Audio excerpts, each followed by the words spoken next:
Hola, ¿cómo están? Vamos a continuar con nuestro estudio del libro de Éxodo. Seguimos estudiando el Decálogo, los 10 mandamientos. Hoy vamos a ver el segundo mandamiento. ¿Ok? Esto lo encontramos en Éxodo capítulo 20. Seguimos en el mismo pasaje. Es la primera vez que en la Biblia en la que vemos la mención de estas leyes morales, de la ley moral de Dios. La semana pasada veíamos el primer mandamiento. Dice el segundo mandamiento en el versículo 7.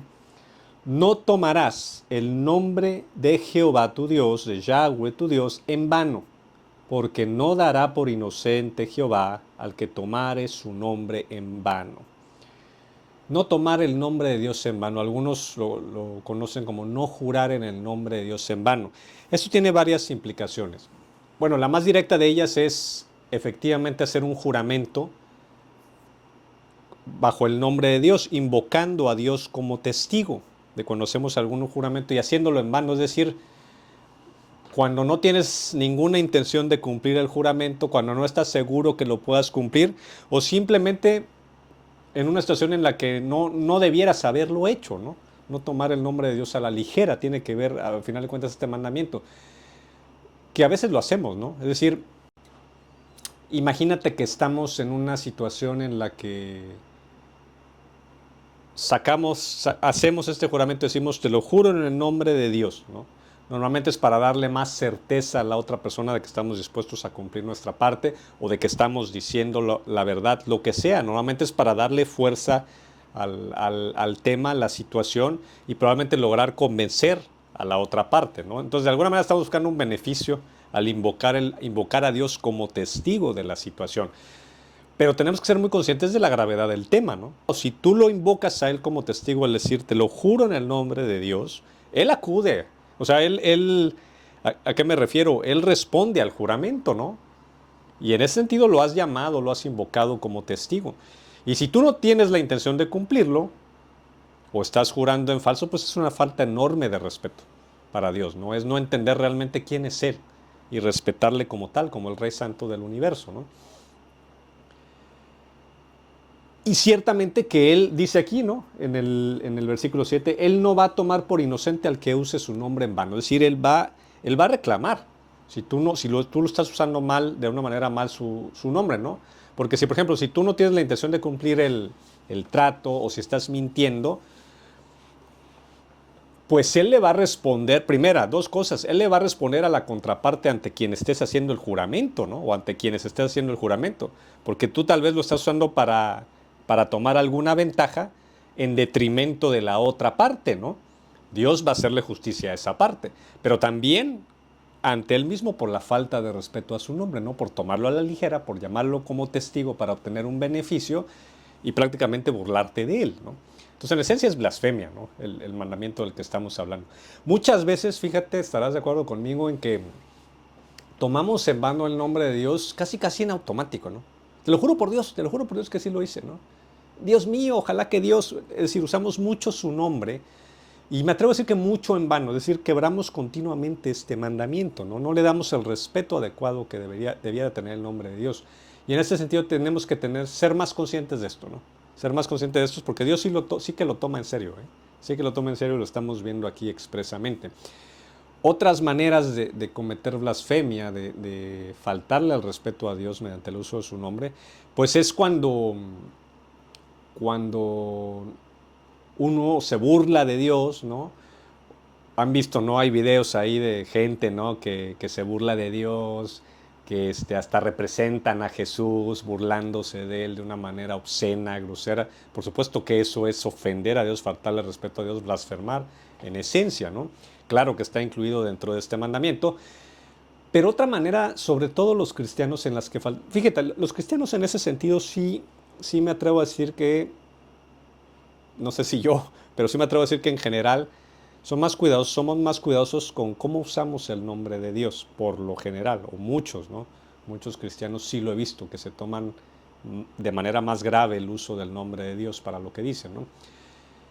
Pero donde erramos normalmente es que donde manchamos el nombre de Dios es con nuestras acciones. Y esto está involucrado implícitamente dentro de este mandamiento. Porque podemos hablar correctamente, podemos evitar decir malas palabras, podemos tratar de manejar nuestra lengua, nuestra boca adecuadamente y por supuesto respetar el nombre de Dios, pero donde fallamos mucho es en nuestras acciones, ¿no? Y de esta manera ofendemos a Dios, pero sobre todo manchamos su nombre, que es lo que viene al caso aquí. Dice Romanos, capítulo 2 creo, dice: el nombre de Dios es blasfemado entre los gentiles por causa de vosotros, por la manera en que se conducen, ¿sí? Que hablamos los cristianos de los mandamientos de Dios, hablamos mucho de Dios, pero erramos, ¿no? Fallamos, o voluntariamente pecamos, pues de esa manera traemos desgracia al nombre de Jesucristo, ¿no? Es lo que nos está diciendo aquí el apóstol Pablo en Romanos, que tenemos que tener cuidado también con cómo nos comportamos, no solamente con el cuidado que hagamos del uso del nombre de Dios, ¿no? Porque vienen estas frases típicas de: y dice que es cristiano, ¿no? Y eso que es cristiano, ¿no? Que tanto lastiman al nombre de Dios y a la reputación que deberíamos de darle y honrarle con nuestros actos, no solo con nuestra palabra, al nombre del Rey Santo del Universo, ¿no? Y fíjate, en este sentido también, volviendo al tema del uso del nombre de Dios en vano, Jesús nos dice en el Nuevo Testamento que evitemos usar el nombre de Dios. Él dice: no jures, ¿no? No jures ni por el cielo, ni por la tierra, ni siquiera por ti mismo, que tu sí sea sí, que tu no sea no, ¿no? Muchas veces no es ni necesario invocar el nombre de Dios, ni mucho menos llamarlo como testigo, ¿no? Evitemos en la mayor medida lo posible eso. Ojo, que no es que se nos diga que cuando expresamos un juramento en el nombre de Dios esté mal, en definitiva, no. De hecho, en el Antiguo Testamento vemos que sí se nos dice que podemos jurar en el nombre de Dios, pero por supuesto que cuando estamos hablando la verdad, ¿no? O cuando tenemos toda la intención de cumplir un pacto, de cumplir un juramento en el que llamamos a Dios como testigo. Sí se nos dice que se puede hacer eso, ¿no? No es en sí que esté mal el hecho, sino la intención que traigamos o la manera en cómo estemos hablando y cómo lo estemos llamando a testigo a una transacción. Bien, también fíjate que hay otro tema,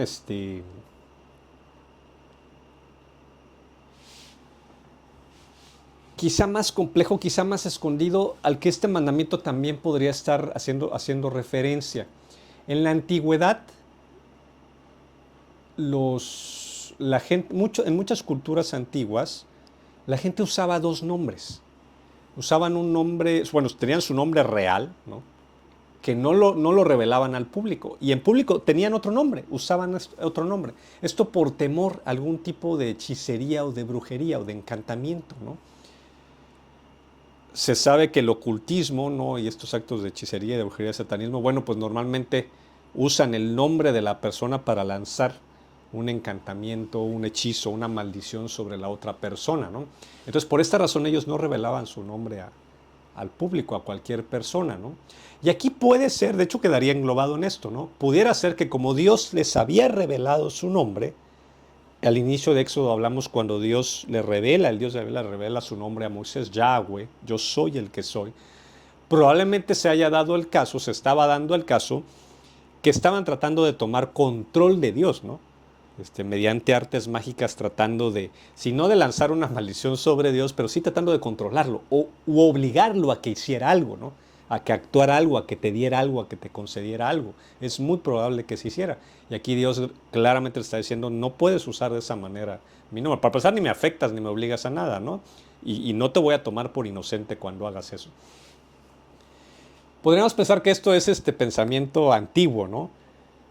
Pero sí hay una manera, desgraciadamente hay una manera y muy común, de cómo este tipo de pensamiento, que es pensamiento mágico en esencia, se ha metido en la iglesia, se infiltra en la iglesia, porque es muy humano.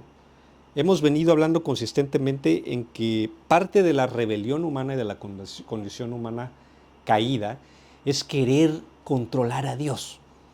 Queremos nosotros tener el control, ¿no? Queremos tener nosotros arrogarnos la prerrogativa de hacer lo que queramos cuando queramos y casi obligar a Dios a que nos acompañe, que nos conceda lo que queremos, ¿no? Eso está al centro del ser humano caído.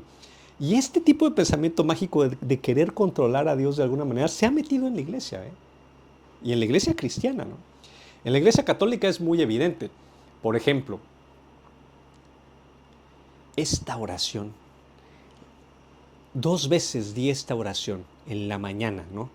Y tal vez más adornado, y pones tu agua bendita y pones tu veladora, dices 3 veces la oración efectivísima, efectivísima, ¿no? Poderosísima. Esto es muy común, ¿no? En la iglesia. A mí me tocó una vez en una iglesia católica aquí en Tuxtla. Según recuerdo, yo todavía no había recibido a Jesús ni conocía de la Biblia. Y me acuerdo, lo tengo grabadísimo, ¿no? Que un padre, el sacerdote, perdón, se agarra y dice casi al final de la misa, dice, y me acuerdo, ¿no? La escena completamente dice, y hay quien dice que si tú rezas una Ave María en la mañana y una Ave María en la noche, te salvas. Así con esos gestos y con esa seguridad, ¿no? Me acuerdo que me quedé, yo creo que no lo supe procesar bien, ¿no? Pero pues mucha gente así como que casi tomando nota, ¿no? Una Ave María en la mañana y una Ave María en la noche, te salvas, ¿no? En esencia, esto es pensamiento mágico, aunque no lo creas, infiltrado en la iglesia, ¿no? Es esta idea de que podemos controlar a Dios. ¿Cómo? Pues solo diciendo las palabras mágicas, ¿no? Ya tienes ahí la receta, casi el hechizo, pum, pum, y Dios tiene que actuar. Te va a conceder lo que quieras, lo que tú quieras. Está obligado, porque cuando dices la palabra mágica, Dios actúa. Esto está al centro del pensamiento animista del que hablábamos hace 2 estudios, ¿no? El animismo, esta creencia de que lo espiritual son espíritus que controlan ciertos elementos, ¿no? El espíritu del agua, el espíritu del aire, el dios del trueno, el dios de la agricultura, y que haciendo ciertas cosas, encantamientos o bailando, diciendo los hechizos, tú podías controlar a este espíritu, a estos espíritus, ¿no? Para que lloviera, para que te diera fertilidad, para esto, para el otro, lograr lo que quisieras. Este mismo pensamiento, que es muy humano, está infiltrado en la iglesia de esta manera subrepticia, ¿no? Porque aparentemente sí es espiritual, podrías pensar que hasta bíblico, ¿no? Pues ahí está Dios, se menciona a Jesús y esto. Pero es en esencia eso, buscar control sobre Dios de una manera muy sencilla, ¿no? Diciendo las palabras mágicas, el encantamiento. Aunque no lo creas, esto también está en las iglesias cristianas. Quizá de una manera todavía más subrepticia, ¿no? Y yo lo he visto y he tenido conflictos por esto. ¿De qué manera vemos esto en la iglesia cristiana? Igual y lo puedes identificar, ¿no? Mediante una doctrina que se conoce como palabra de fe. No voy a entrar en detalle con esto, pero viniendo al tema del mandamiento que estamos estudiando, tiene que ver en este tipo de pensamiento, doctrina que se mueve en algunas, no en todas, pero en algunas iglesias cristianas, está el hecho de que si tú tienes la fe suficiente, ¡pum!, Dios va a actuar en tu vida. Es decir, se centra en la cantidad de fe que tengas, que no haya duda, que no dudes, que no tengas dudas. Y si tú no tienes duda y tienes fe al 100%, Dios va a actuar, ¿no? Y esto puede sonar muy espiritual. De hecho, lo puedes conectar con pasajes de la Biblia. El problema es cómo los conectas, ¿no?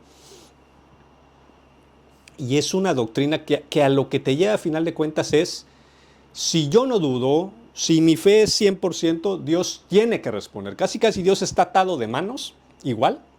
Y cuando yo llego al nivel de fe 100%, alcanzo el termómetro de la fe máximo y no hay ninguna duda, ¡pum!, Dios está obligado, ¿no?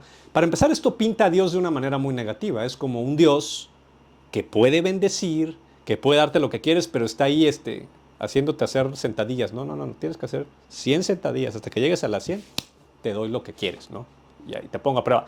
No lo haces, no te lo doy. Y en ese sentido mancha el nombre de Dios, el carácter de Dios, porque Dios no es así. Y aparte es muy cruel, ¿no? Porque es que no has sanado porque no estás dudando. No tienes suficiente fe. No dudes, hermano. No tienes suficiente fe. Esto es un error. ¿Qué es lo que importa en el terreno de la fe? Por supuesto que en la Biblia se nos llama a tener fe, a confiar en Dios, ¿no? Pero ¿qué tanta fe necesitamos para que Dios actúe? Realmente necesitamos llegar.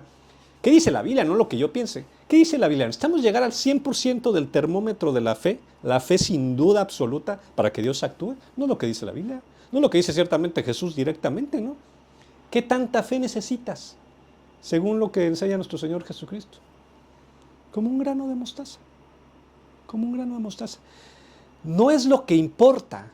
Lo que no importa no es qué tanta fe tienes. Claro, a medida que tú vas creciendo espiritualmente, vas confiando más en Dios, vas viendo cómo Él actúa, cómo Él trabaja, tu fe va creciendo. Y entonces Dios puede hacer cosas más grandes por medio de ti. Pero para que Él actúe no requieres llegar al termómetro 100 de la fe y entonces Dios tiene que actuar, ¿no? Ya regañadientes, pero bueno, ya se ganó su premio. No. ¿Qué es lo que importa? Que la pongas en Jesucristo, que pongas, aunque sea esa poquita fe, aunque haya dudas, pero que la pongas en Él, que la pongas en Jesús. No es la cantidad de la fe que tengas, no es que sea perfecta, ¿sí? No es que nunca dudes. Repito, hay pasajes que merecen la pena aclarar porque se pueden malinterpretar, pero cuando tú ves el escenario global en la Escritura que así se tiene que interpretar, por supuesto que no es la conclusión a la que uno debiera llegar. Lo que pasa es que es muy cómodo, ¿no? Es cómodo, yo ya sé la receta. Yo llego al 100% del termómetro y Dios me tiene que cumplir. Está obligado, ¿no? La receta casi es pensamiento mágico, pensamiento animista dentro de la iglesia, incluso cristiana, ¿no? Yo incluso tuve un incidente grave con un maestro, no recientemente, donde yo le confrontaba por enseñar esto. Le decía, oye, no, es que no puedes enseñar eso. Para empezar, no es lo que dice la Escritura. ¿Qué imagen pintas de Dios? Y es una doctrina muy cruel y estás lastimando gente. Es delicado el tema por las implicaciones que tiene, ¿no? No, el tema no es que tanta fe tienes, no es tu nivel de fe que no haya duda, ¿no? Es que la pongas donde la debes de poner en Jesús. Vemos claramente pasajes en la Escritura donde ves a los apóstoles orando, ¿sí? Y Dios cumple una cosa y no les cumple otra cosa. Entonces no es el tema la cantidad de fe, el tema es la voluntad de Dios. ¿Qué es lo que Dios quiere? Eso sería respetar a Dios y respetar su nombre, ¿no? Señor, yo vengo ante ti, no vengo pensando que te voy a obligar a nada, sea diciendo, rezando esto o haciendo el otro, o llevando al máximo mi nivel de fe y vaciándome de toda duda. No. Yo me voy a inclinar ante ti y voy a esperar a lo que tú decidas que es correcto, a lo que tú quieres para mi vida, ¿no? Para ponerte en un ejemplo muy práctico, ¿no? Imagínate que quieres sanidad de una enfermedad que no has podido sanar, ¿no? O quieres ese trabajo, ¿no? Dios ya tiene una voluntad expresada respecto a eso, ¿no? Él ya sabe si va a conceder que sanes y si te va a dar ese trabajo o no, ¿no? Él ya lo tiene, eso no lo agarra por sorpresa, no es como que tiene que llegar a decidir. Él conoce todo perfectamente, pasado, presente y futuro, ¿no? Entonces, en ese sentido, Dios tiene muy clara su voluntad, Él no duda en ningún lado, sabe perfectamente si quiere sanarte, si es parte de su plan para ti o no, y si quiere darte ese trabajo o no. ¿Qué tienes que hacer tú si quieres que Él intervenga en la situación y que se cumpla su voluntad? Porque ahí sí nos deja a nosotros un rol que jugar. Tienes que venir a Él. No es tanto, si su voluntad es, no te voy a sanar, porque tengo un propósito para eso, o no vas a tener ese trabajo porque te quiero proteger de algo, no importa que llegues al 100 en el termómetro de la fe, no lo va a conceder. No vas a obligar a que cambie su voluntad. Pero si su voluntad es, sí te quiero dar ese trabajo, y si te quiero sanar, puedo sanarte, ¿no? ¿Qué dice Jesús? Con que vengas a mí me lo pidas, aunque le dudes, tantito, con tantito. Y yo voy a actuar, porque es mi voluntad. Dice Jesús, todo lo que pidan en mi nombre lo haré. Esto no significa, Señor, en el nombre de Jesús te pido que me des ese carro último modelo y te lo va a dar. No, significa que lo pidas de parte de Jesús. Cuando dice, lo pidan en mi nombre, que vengas de parte de Jesús, de parte de Él, como diciendo, como cuando te mandaba la abuelita, ¿no?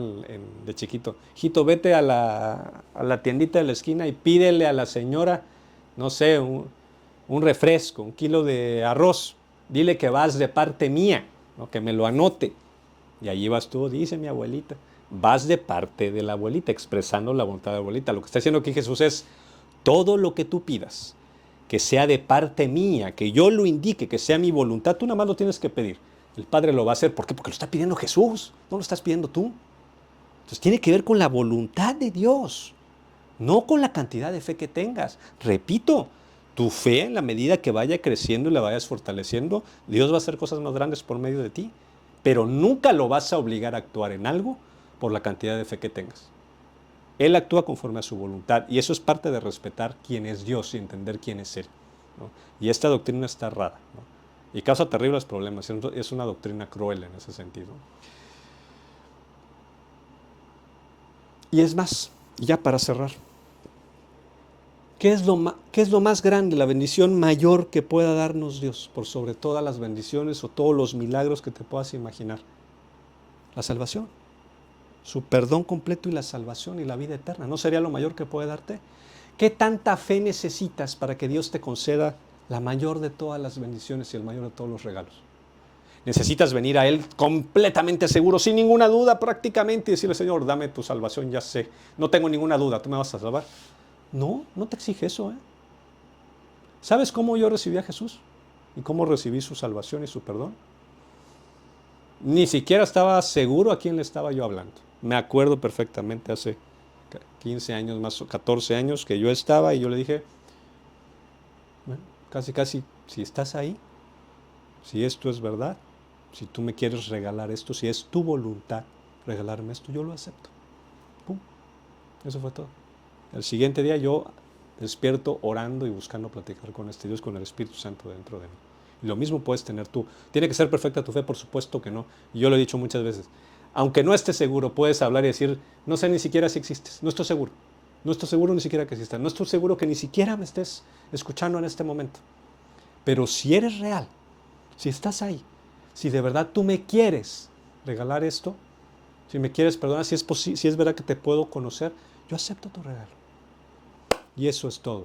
¿Importó la cantidad de fe? ¿Que no hubiera ninguna duda? No, Señor. Es porque llevaste un granito de mostaza, un así, un poquitito, a sus pies. Y por supuesto que es su voluntad regalarte eso a ti y a cualquiera. No importa la situación en la que estés, no importa el nivel de fe que tengas, no importa si ni siquiera estás seguro que Él existe. Con que lleves ese poquito de fe a sus pies, te va a dar la mayor de las bendiciones y el mayor de los regalos. Y lo puedes hacer ahí esta noche. Entonces, en resumen, tenemos que entender quién es Él. Tenemos que mostrar respeto hacia este Dios, hacia este Dios y entender cómo es Él. En eso consiste este mandamiento. Y en la medida que nosotros le faltamos el respeto a Dios, pues no podemos esperar que nos vaya bien. Y ni nos va a tomar por inocentes, como dice aquí, ¿no? Cultivemos el respeto a Dios y cultivemos el respeto a su nombre. Y ni siquiera intentemos bajo ningún medio forzarlo, ya sea por el número de oraciones que hagamos o por la cantidad de tiempo que le dediquemos, que siempre es bueno, mientras más mejor, repito, ¿no? Pero jamás vamos a forzarlo a algo. Respetemos quién es Él y nos sometamos a su voluntad y a su dirección, porque solamente hay bendición para el que lo hace. Bueno, vamos a dejarlo hasta ahí. Seguimos con el tercer mandamiento, si Dios lo permite, la siguiente semana. Que Dios los bendiga.